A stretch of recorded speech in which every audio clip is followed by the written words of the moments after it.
Alhamdulillah, wassalatu wassalamu ala rasulillah sayyidina Muhammad ibn Abdillah wa ala alihi wa ashabihi wa man wala wa la hawla wa la quwwata illa billah. Amma ba'd, nawaitu ta'allumata qala wal istifada wal hatta tamassuki bil rasulih wa dilala ala al-huda wa du'a ila al-khair al-mardati wa thawabi. Alhamdulillah rabbil alamin wa la mu'alif rahimahullah wa nafa'ana bihi wa bi ulumihi daraini amin ila qala قال رسول الله صلى الله عليه وسلم إذا شربتم الماء فاشربوه مصا. Apabila kamu minum air, kata baginda Nabi Muhammad, apabila kamu minum air, fashrabuhu massa, maka hendaklah minum itu seteguk demi seteguk. Ya, jangan langsung gelegak, enggak berhenti. Ini sunnah daripada sunnah bagi Nabi Sallallahu Alaihi Wasallam adalah seteguk dari seteguk. Bahkan bagi Nabi Sallallahu Alaihi Wasallam kalau minum satu gelas, ya 3 kali tegukan. Teguk pertama, teguk kedua, kemudian teguk ketiga. Bahkan di antara amaliyah salafus salihun, tatkala beliau ini minum, ya, beliau baca bismillah seteguk, kemudian alhamdulillah, seteguk lagi bismillah lagi alhamdulillah, kemudian seteguk lagi bismillah alhamdulillah, setelah minumnya mengucap alhamdulillah. Bahkan ada yang di antara orang saleh juga, mereka tatkala minum bismillah kemudian alhamdulillah la haula wala quwwata illa billah. Macam-macam apa saja yang kita bisa amalkan, kita amalkan. Bismillah, minimal bismillah dengan alhamdulillah dengan tiga kali teguk. Wala tashrabuhu 'abban, dan jangan minum sekaligus. Gelegak sekaligus. Satu botol dihabiskan satu botol, jangan. Ya, satu gelas dihabiskan satu gelas, jangan. Ya, walaupun hausnya seperti apa, bahkan ya orang yang haus, kalau kita minum tiga tegukan itu hausnya hilang. Tapi kalau kita gelegak, malah kadang hausnya tidak hilang daripada diri kita. Kemudian kalau kita Nabi sallallahu alaihi wasallam, fa innal 'abba yurithul kuban. Karena sesungguhnya kalau minum nggak pakai berhenti, digelegak satu botol langsung habis, itu bisa menyebabkan sakit kabin, sakit liver. Ya, bisa sakit liver, kemudian sakit empedu dan sebagainya.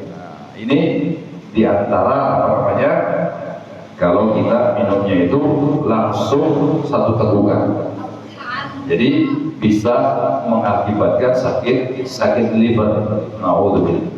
Ya, orang sakit liver itu diantara sebabnya bukan hanya mah kronis dan lain sebagainya, tapi diantara sebabnya yaitu minum satu teguk secara langsung. Rawahu Dailami, hadis ini riwayat Imam Dailami. Ini anjuran daripada baginda Nabi sallallahu alaihi wasallam dan peringatan dari baginda Nabi sallallahu alaihi wasallam untuk kita agar kita terhindar daripada sakit liver. Itulah sayangnya baginda Nabi sallallahu alaihi wasallam kepada kita, sampai hal ya kita minum air saja diperhatikan oleh beliau sallallahu alaihi wasallam sehingga kita tidak mudah untuk sakit. Kemudian hadis selanjutnya an Ummi Salamah, diriwayatkan daripada Ummi Salamah. Ummi Salamah ini adalah salah satu istri daripada baginda Nabi Muhammad sallallahu alaihi wasallam, yang mana pernah ada satu kisah. Ummu Salamah ini tatkala baginda Nabi sallallahu alaihi wasallam beliau beristirahat di rumahnya Ummu Salamah, kemudian pesan kepada Ummu Salamah, memang giliran di rumah Ummu Salamah. Beliau baginda Nabi sallallahu alaihi wasallam pesan, wahai Ummu Salamah, siapapun yang datang tolong bilang aku lagi istirahat, kata baginda Nabi sallallahu alaihi wasallam. Baginda Nabi sallallahu alaihi wasallam pada waktu itu bersama Sayyidina Husain bin Ali bin Abi Thalib, cucu baginda Nabi sallallahu alaihi wasallam. Kemudian setelah itu ya ada orang yang ketuk pintu. Kata baginda Nabi sallallahu alaihi wasallam, Ummu Salamah, kalau yang ini ente bukan. kata baginda Nabi Sallallahu Alaihi Wasallam, ya Rasulullah, engkau bilang tadi engkau pengen istirahat, kalau ada tamu bilang engkau istirahat. Ya, tapi kali ini dibuka oleh Ummu Salamah. Ternyata siapa yang datang? Yang datang adalah malaikat penjaga buku. Datang ke hadapan baginda Nabi Sallallahu Alaihi Wasallam, melihat baginda Nabi Sallallahu Alaihi Wasallam bersama Sayyidina Husain bin Ali bin Abi Thalib radhiyallahu taala. Kemudian malaikat ini bertanya, ya Rasulullah, siapa yang ada di pangkuanmu ini? Kemudian dijawab oleh baginda Nabi SAW, ini adalah cucu yang paling aku cintai, yaitu Husain. Kemudian malaikat tadi memandang Sayyidina Husain, ya kemudian dibilang, saya turun kaum, dia kelak nanti akan dibunuh oleh kaumnya sendiri,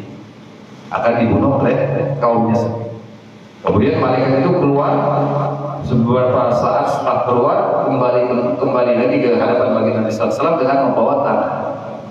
Ya, tanah itu tanah Karbala dibawa oleh malaikat tadi. Ya, kemudian ditujukan kepada Nabi Sallallahu Alaihi Wasallam, inilah tanah di mana cucumu ini akan dibunuh. Kemudian tanah tadi disimpan dan kata malaikat tadi, kalau tanah ini menjadi merah, maka itulah tandanya cucumu dibunuh oleh kaummu. Kemudian disimpan tanah tadi oleh Ummu Salamah di ujung bajunya, diikat, karena orang-orang dulu kalau ada sesuatu yang penting diikat di ujung baju biar enggak lepas. Subhanallah, tatkala perang Karbala tanggal 10 Muharram, tatkala itu Sayyidina Husain bin Ali bin Abi Thalib dibantai oleh pasukannya Yazid, ya, pasukan Yazid, kemudian dibunuh Sayyidina Husain, dipenggal kepala beliau dan kepalanya dibawa ke Mesir, jasadnya dikuburkan di kota Karbala, dibawa, diarak, ya. Kemudian tatkala dibunuh, betul apa yang terjadi? Ya, yang terjadi kepada yang diceritakan oleh malaikat tadi, bahwasanya tanah yang dibawa oleh malaikat tadi berubah menjadi, dilihat tanah tersebut, mendengar apa kabar bahwasanya Sayyidina Husain dibunuh. Ummu Salamah mendengar. Ummu Salamah ini istri baginda Nabi Sallallahu Alaihi Wasallam yang paling akhir meninggal. Ini Ummu Salamah. Kemudian dibuka tanah yang disimpan oleh Ummu Salamah, ternyata benar tanah itu menjadi merah. Itu saatnya, ya kata beliau Ummu Salamah, inilah memang betul saatnya atau waktu dibunuhnya cucu baginda Nabi Sallallahu Alaihi Wasallam, Husain. Ya, ini Ummu Salamah. Ya, Ummu Salamah termasuk Ummahatul Mukminin, ya, termasuk istri baginda Nabi Sallallahu Alaihi Wasallam yang paling akhir wafat menghadap Allah Subhanahu Wa Taala. Beliau Ummu Salamah meriwayatkan hadis daripada baginda Nabi Sallallahu Alaihi Wasallam. Qala Rasulullah Sallallahu Alaihi Wasallam, "Idza shalla ahadukum falyusalli salatan muwaddi', salatan la yadunnu annahu yarji'u ilaiha abada." Apabila melakukan sholat salah seorang di antara kalian, hendaklah dia melakukan sholat seakan-akan dia itu akan berpisah dari sholat. Maksudnya, ya, dia sholat seakan-akan sholat yang dia lakukan itu adalah sholat terakhir yang dia lakukan. Agar apa? Agar bisa mendapatkan kekhusyuan yang sangat luar biasa. Ya, salah satu contohnya misalnya bapak-bapak sakit, kemudian pergi ke dokter, kata dokter, wah Pak, bapak ini ada harapan seminggu lagi yang menurut medis mati. Kira-kira ibadahnya tambah getol apa enggak? Tambah getol ibadahnya, tambah rajin, tambah khusyuk. Mungkin sujudnya sejam 2 jam nggak terasa, ya, karena sakit, memanfaatkan kesempatan terakhir mumpung masih hidup. Itulah. Jadi sholat, ya, jadikan sholat salah seorang di antara kalian itu sholatnya orang yang akan terakhir melakukan sholat. Sholatul muwaddah. Sholat la yadullu annahu yarji'u ilaiha abada. Sholat yang sekiranya dia mengira sholat itu adalah sholat terakhir dan dia tidak akan melakukan sholat setelah itu.